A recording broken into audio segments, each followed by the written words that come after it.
I was just coming back here to tighten this up. Transducer was just a hair loose, and pop these out and just cock them because I didn't do it before, but they don't reach past here anyways. And as I was reaching down, whoop, I think I found had a little bit of water in my boat.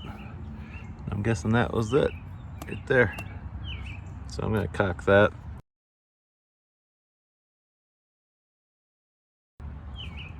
Along with these, I'm gonna pop these out and cock them one more time, but can't believe it. The screw backed out. Need a new screw. Oh, she's all patched up for now. Let's gotta find a bolt. Just use some Loctite marine. Cock the snot out of it. Get a bolt someday. I thought about maybe just dropping a screw there, but that's probably not strong enough. Pull that plastic off, so we'll get another bolt. That'll be good. Thanks for watching.